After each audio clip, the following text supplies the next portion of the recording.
Bagaimana jika seorang TKI asal Situbondo tiba-tiba bertemu dengan wanita bule asal Amerika yang sedang hamil? Apa yang disembunyikan oleh wanita bule Amerika ini? Akankah pria ini luluh? Mari kita simak ceritanya. Jangan lupa subscribe, like dan isi komen terbaik kamu. Malam itu, angin dingin musim gugur menyapu kota kecil di Texas saat Jaya menata alat kebun ke dalam gudang. Lelaki berusia 32 tahun asal Situbondo itu sudah hampir setahun bekerja sebagai tukang kebun di sebuah perumahan elit. Pekerjaannya sederhana, memangkas semak, menyiram tanaman, dan sesekali membersihkan halaman. Malam itu seharusnya seperti biasa, tapi takdir berkata lain. Seusai menumpuk daun-daun kering di pinggir pagar rumah besar milik seorang wanita Amerika bernama Melissa, Jaya mendengar namanya dipanggil dari dalam rumah. Suara itu bukan sekadar panggilan biasa, ada nada mendesak, dan juga sedikit dingin. Melissa adalah wanita kaya yang tinggal sendiri, dan Jaya hanya sesekali bicara dengannya saat menerima instruksi pekerjaan. Biasanya, dia hanya sampai di beranda, tak pernah masuk rumah. Tapi malam itu, untuk pertama kalinya, Melissa memintanya masuk. Jaya sempat ragu. Ia melirik bajunya yang kotor dan tangannya yang masih dipenuhi tanah. Hatinya was-was. Kenapa malam-malam begini ia diminta masuk? Tapi naluri dan rasa hormatnya sebagai pekerja membuatnya melangkah masuk. Meski di dadanya ada ketegangan yang pelan-pelan merayap. Ruangan di dalam rumah Melissa sangat kontras dengan penampilan Jaya yang kotor dan lelah. Karpet tebal berwarna krem membentang luas.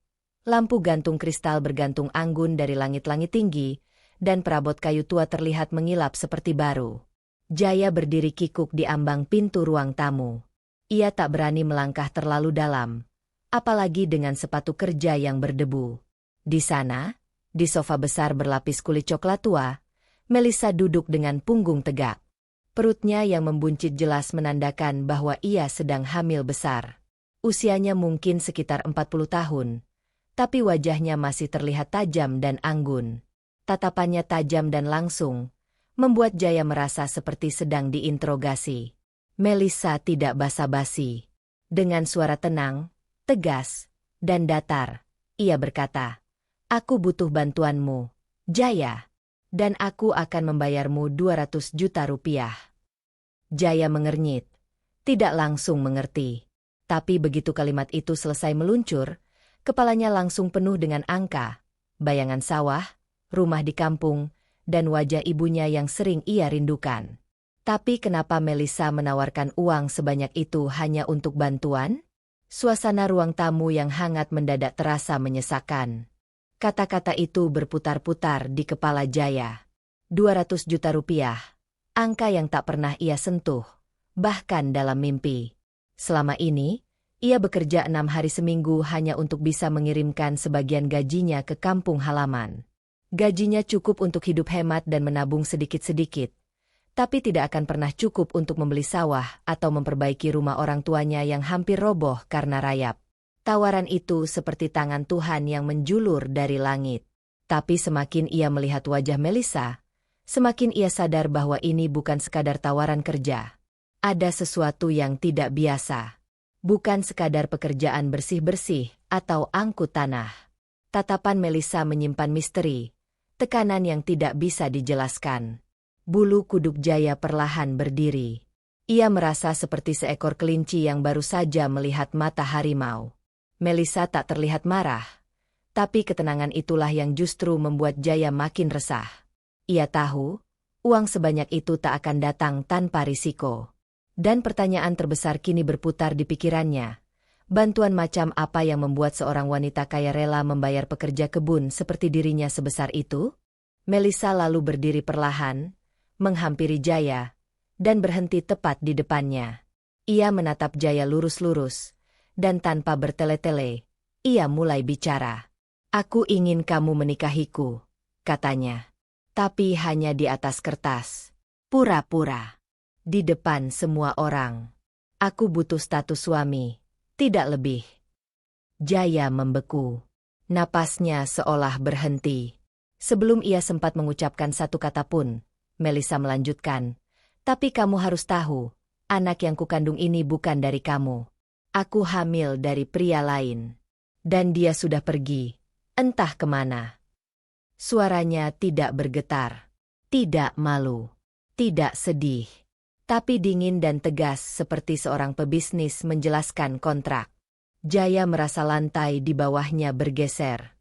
Semua yang ia tahu tentang hidup dan kesederhanaan kampung seolah tak relevan dengan apa yang sedang ia hadapi sekarang. Bagaimana bisa seseorang mengajak kawin pura-pura, lalu bicara soal anak dari pria lain seperti itu? Namun di sisi lain, Jaya tahu hidup tak selalu masuk akal. Dan di hadapannya sekarang, berdiri wanita asing dengan perut besar dan mata penuh perhitungan, menawarkan jalan hidup baru yang terasa seperti jurang dan tangga sekaligus. Jaya menarik napas panjang dan berat. Otaknya bekerja cepat, berusaha memahami situasi yang rumit ini. Ia adalah orang desa, terbiasa dengan kejujuran dan kerja keras. Pernikahan, baginya, adalah hal sakral, bukan transaksi. Tapi di hadapannya sekarang, semua nilai-nilai itu seperti ditabrak oleh realitas keras dunia yang tak ia mengerti. 200 juta rupiah bisa mengubah nasibnya. Bisa membuat ibunya berhenti bekerja di ladang, adiknya bisa lanjut sekolah, dan rumah yang hampir rubuh itu bisa berdiri kokoh lagi. Tapi ia juga tahu, menerima tawaran ini berarti masuk ke dunia yang bukan miliknya. Dunia yang penuh kebohongan, manipulasi, dan mungkin bahaya. Melissa tak memberinya waktu untuk berpikir lama. Kita bisa langsung urus semuanya besok. Aku butuh jawabannya malam ini, ujarnya sambil menatap jam dinding. Tatapan itu seperti pisau yang tak berdarah. Jaya menelan ludah, tubuhnya sedikit gemetar. Di satu sisi ada keluarganya yang menunggu harapan. Di sisi lain, ada langkah besar yang bisa menjebaknya dalam sesuatu yang lebih besar dari sekadar pernikahan palsu. Ia berdiri di ujung persimpangan, dan waktu terus berjalan. Jaya menunduk, menatap lantai mengilap tempat kakinya berpijak, seperti mencari jawaban dari keraguan yang menggumpal di benaknya. Melissa tidak berbicara lagi. Ia membiarkan keheningan menguasai ruangan, memberi tekanan diam-diam yang justru terasa lebih menyesakan. Jaya berpikir tentang ayahnya yang meninggal karena tak mampu berobat, tentang ibunya yang selalu bilang, "Nek ISO, endomu sekolah nganti sarjana, JA." Semua impian itu selama ini terasa mustahil, namun kini 200 juta bisa membuka jalan. Tapi Jaya bukan lelaki bodoh. Ia sadar ini bukan sekadar uang. Ia tahu, menikahi seorang wanita asing yang sedang hamil anak orang lain adalah hal yang akan menimbulkan banyak pertanyaan. Hukum, moral, harga diri, semua beradu dalam pikirannya yang semakin panas. Ia mendongak pelan, menatap Melissa, berharap bisa menemukan sedikit belas kasih di balik ekspresi datarnya. Tapi yang ia lihat justru seorang wanita kuat, yang siap melakukan apa saja demi tujuannya. Jaya menelan ludah untuk yang kesekian kali, lalu memberanikan diri bertanya, "Kenapa aku? Dari semua orang yang kamu kenal, kenapa aku yang kamu pilih?" Suaranya pelan, hampir berbisik, tapi penuh ketulusan dan rasa takut yang tertahan. Melissa menarik napas panjang sebelum menjawab. Matanya tak pernah lepas dari Jaya. "Karena kamu orang yang paling tidak terikat di hidupku. Tidak punya kepentingan. Tidak akan menggali lebih dari yang kuberikan," katanya. Jawaban itu membuat hati Jaya semakin bergetar. Ia seperti ditampar oleh kenyataan bahwa ia dipilih bukan karena kepercayaan, apalagi kasih sayang, tapi karena dianggap aman. Seorang asing tanpa jejaring, tanpa pengaruh, yang bisa dikendalikan dan dikelola. Melissa berjalan perlahan ke arah jendela besar, menatap keluar sejenak sebelum melanjutkan. "Dan aku tahu kamu butuh uang. Kamu tidak akan menolak kalau melihat keuntungannya." Ucapan itu terdengar seperti cemoohan terselubung, tapi Melissa menyampaikannya dengan nada yang begitu datar hingga sulit ditafsirkan sebagai hinaan. Jaya menahan napas. Ia tahu, ini bukan sekadar keputusan tentang uang. Ini soal harga dirinya sebagai laki-laki, sebagai manusia. Tapi ia juga tahu, harga diri tidak bisa memberi makan keluarganya. Tidak bisa memperbaiki rumah yang nyaris ambruk. "Kalau aku setuju, Kamu jamin semuanya beres? Legal? Aman? Tanyanya pelan, seperti sedang berbicara dengan nasib itu sendiri. Melissa mengangguk pelan, bibirnya menyunggingkan senyum tipis yang membuat suasana makin tak nyaman. Besok pagi kita ke pengacara. Semua kontrak sudah aku siapkan. Kamu akan mendapatkan uangmu setelah pernikahan didaftarkan secara hukum, kata Melissa tanpa membuang waktu. Ia seperti sudah menyiapkan semuanya jauh-jauh hari. Jaya merasa dirinya hanya tinggal menandatangani sesuatu dan menjadi pion dari rencana besar yang belum ia mengerti sepenuhnya. Ia berdiri di sana, tubuhnya terasa lebih berat daripada biasanya. Keputusan ini bukan seperti memilih pekerjaan atau jam lembur tambahan. Ini tentang identitasnya, hidupnya ke depan. Ia membayangkan saat kembali ke Indonesia, apa yang akan ia katakan ke keluarganya? Bahwa ia menikah dengan wanita bule hamil yang anaknya bukan dari dia? Tapi apa gunanya mempertahankan cerita hidup yang lurus kalau kenyataannya tak bisa membawa apa-apa ke meja makan? Melissa tampaknya bisa membaca kegelisahannya.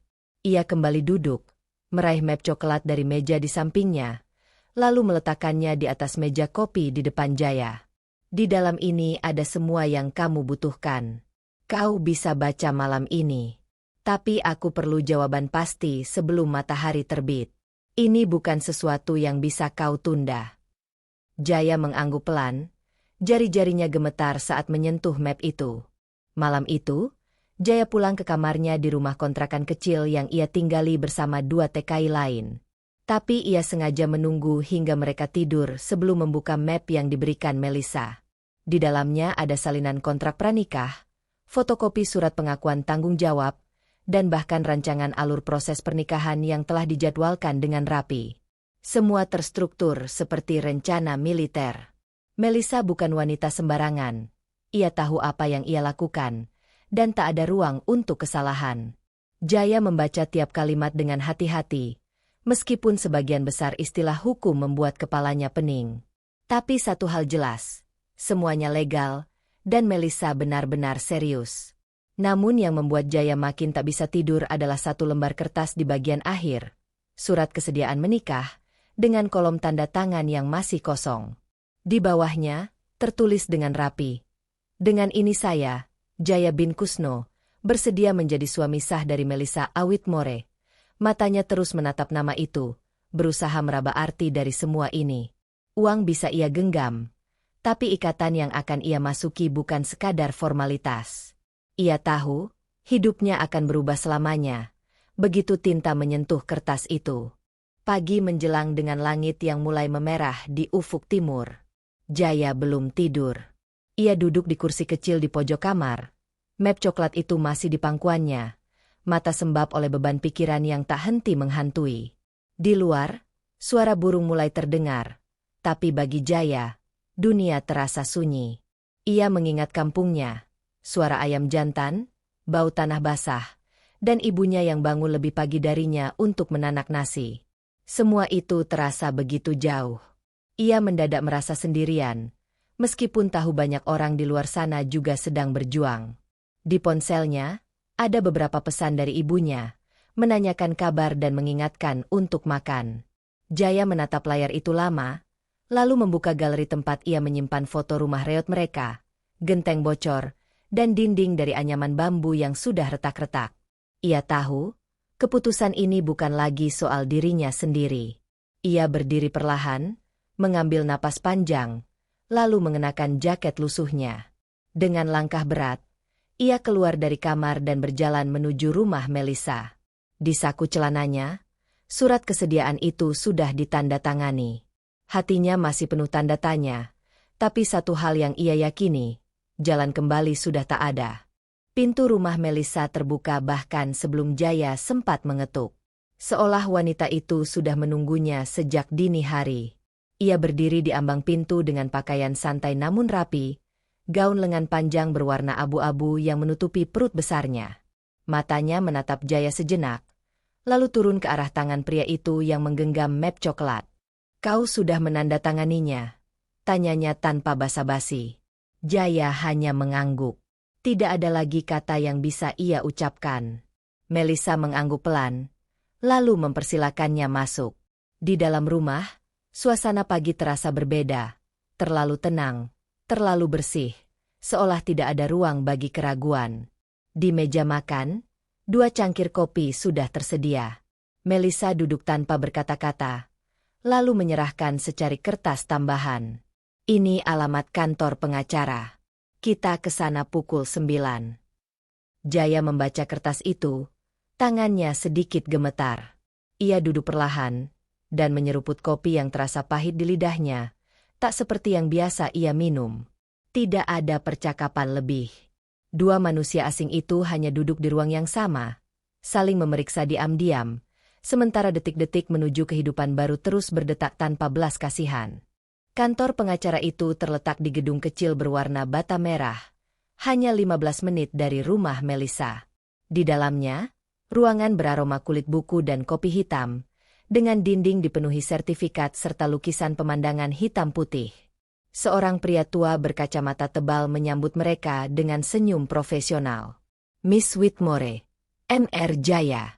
Silakan duduk, katanya sambil menunjuk 2 kursi empuk di hadapannya.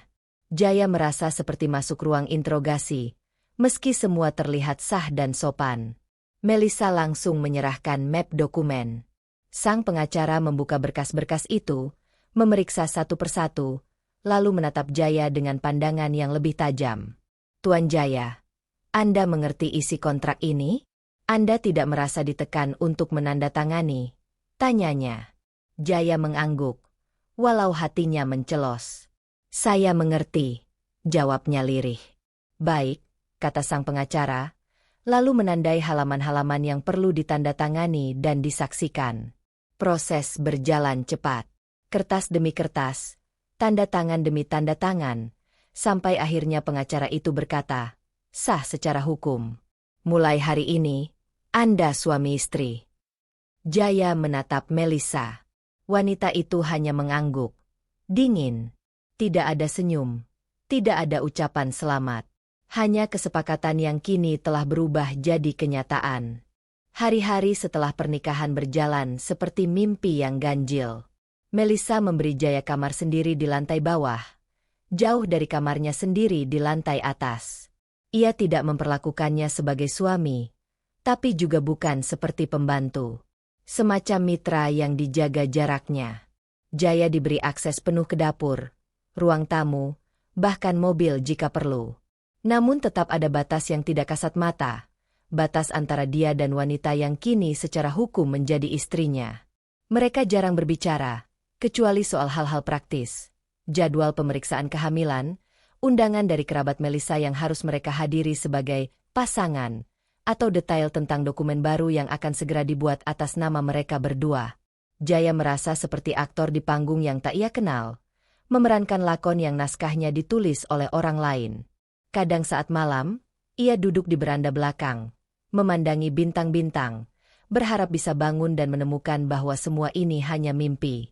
Tapi setiap pagi, Melissa tetap ada di sana, dengan perut besarnya dan ekspresi yang tak pernah bisa dibaca.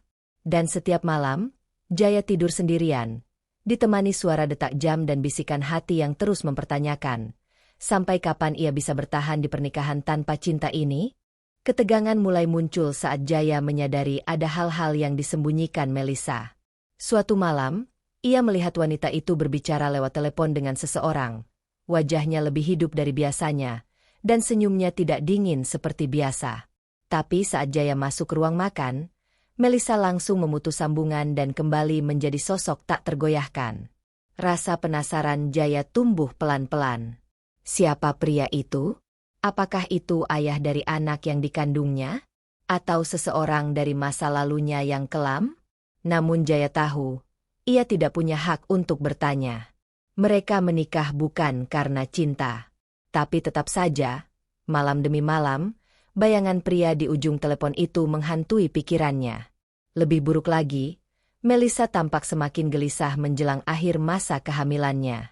Ia mulai memeriksa jendela lebih sering, mengunci pintu 2 kali, dan melarang Jaya keluar rumah saat malam. Hanya untuk sementara, katanya singkat, tanpa penjelasan. Tapi Jaya mulai merasakan sesuatu yang tidak beres. Ia bukan lagi hanya suami pura-pura.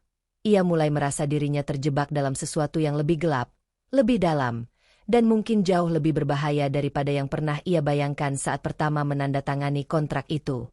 Suatu pagi, saat Jaya sedang menyapu halaman belakang, ia menemukan sesuatu yang aneh di tong sampah dapur.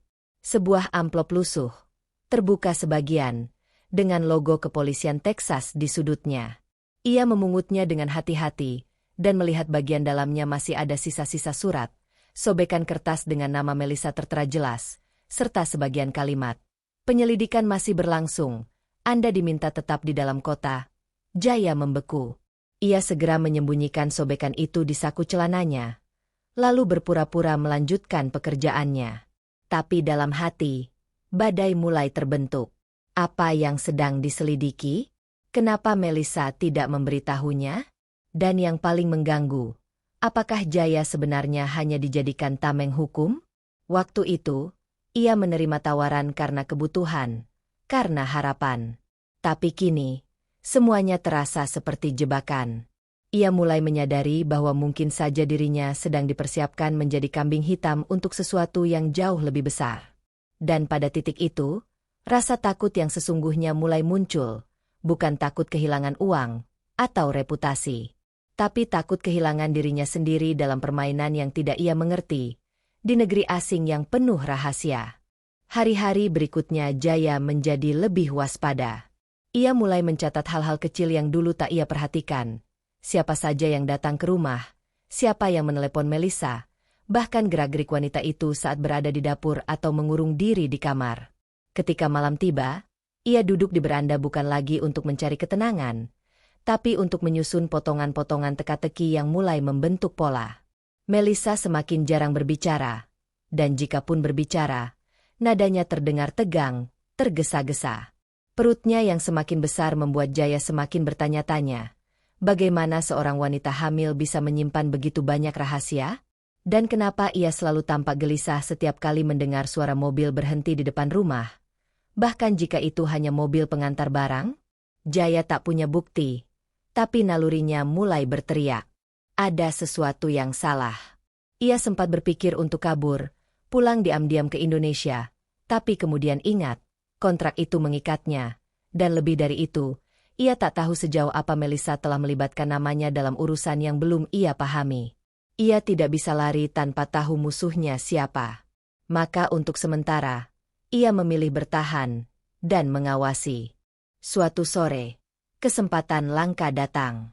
Melissa tertidur di sofa setelah pemeriksaan kehamilan yang menguras tenaganya. Ponselnya tergeletak di atas meja tanpa kunci layar, kebiasaan yang jarang terjadi. Jaya mendekat dengan hati-hati. Jantungnya berdegup keras. Ia tahu ini salah, tapi dorongan untuk tahu lebih kuat daripada rasa takut. Ia membuka pesan terakhir, dan matanya langsung terpaku pada nama pengirim. Haji, di bawahnya. Pesan singkat tapi menghantam. Polisi belum punya bukti. Jangan panik. Jangan bawa dia ke rumah sakit umum. Jaya menelan ludah. Siapa? Hah? Kenapa harus menghindari rumah sakit umum? Apakah ada yang disembunyikan dari rekam medis kehamilan Melissa? Ia mencoba membuka pesan sebelumnya, tapi pesan-pesan lain sudah terhapus. Saat ia hendak mengembalikan ponsel, Melissa menggeliat. Dengan refleks dingin, Jaya menaruh ponsel kembali dan berpaling. Ia pura-pura menyiram tanaman saat Melissa membuka mata. Tapi sejak saat itu, Jaya tak lagi bisa memandang wanita itu dengan perasaan netral. Ada bahaya besar di rumah ini, dan ia sedang tidur sekasur dengan sumbernya. Ia hanya belum tahu seberapa jauh Melissa rela membawa kebohongan ini, dan seberapa besar peran Jaya dalam semuanya. Malamnya, Jaya duduk di depan cermin kecil di kamarnya, memandangi bayangannya sendiri. Wajahnya tampak lebih tua dari usianya. Ia bicara pelan pada dirinya sendiri, seperti orang gila yang butuh teman. Apa yang kau lakukan, Jaya? Ini bukan tentang uang lagi, ini bisa berakhir di penjara, atau lebih buruk. Ia memejamkan mata, mencoba mengingat wajah ibunya, suara anak-anak kecil di kampung, senyum polos mereka. Ia datang ke negeri ini untuk mengubah nasib, bukan ikut dalam sesuatu yang bisa menghancurkannya. Namun semua sudah telanjur. Namanya ada di akta nikah. Dirinya kini adalah suami Melissa secara sah. Secara hukum, ia juga ayah dari anak dalam kandungannya, setidaknya di atas kertas. Jika polisi benar-benar menyelidiki sesuatu yang besar, maka ia akan jadi tersangka yang sempurna. Asing. Tak punya jaringan. Mudah dikorbankan. Ketika malam semakin larut, Jaya membuat keputusan penting. Ia harus mencari tahu kebenaran sebelum semuanya terlambat. Dan satu-satunya cara adalah menggali informasi langsung dari sumbernya, Melissa. Tapi bagaimana cara bertanya tanpa membangkitkan kecurigaan? Dan jika ia terlalu dekat, akankah ia justru diseret lebih dalam? Keesokan paginya, saat sarapan, Jaya memberanikan diri. Kamu kelihatan capek belakangan ini. Ada yang bisa aku bantu? Tanyanya pelan, mencoba membuka celah. Melissa menatapnya, sejenak tampak ragu, lalu berkata dengan suara datar, "Bukan urusanmu." Jawaban itu seperti tembok yang menjulang tinggi. Tapi Jaya tidak mundur. Kita ini suami istri, di mata hukum. Kalau ada yang terjadi, aku juga kena dampaknya, katanya dengan nada tenang namun tegas. Melissa menurunkan sendoknya. Matanya tajam, menusuk. Kamu dibayar untuk diam dan jalankan peranmu. Jangan bertanya yang bukan urusanmu. Jaya. Ucapannya dingin seperti baja.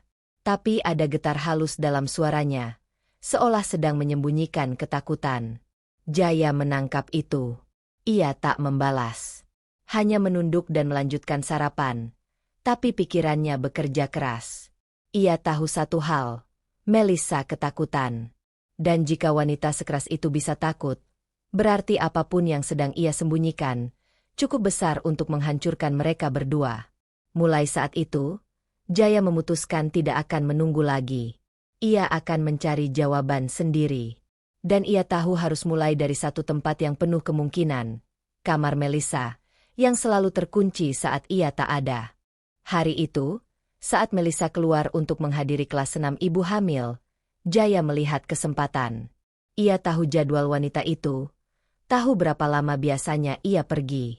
Setelah memastikan rumah sepi, ia menuju lantai atas, berjalan perlahan, seolah setiap papan kayu bisa membocorkan niatnya. Pintu kamar Melissa terkunci seperti biasa, tapi Jaya menemukan kunci cadangan di bawah pot bunga di rak lorong. Ia pernah melihat Melissa mengambilnya sekali. Dengan tangan gemetar, ia membuka pintu.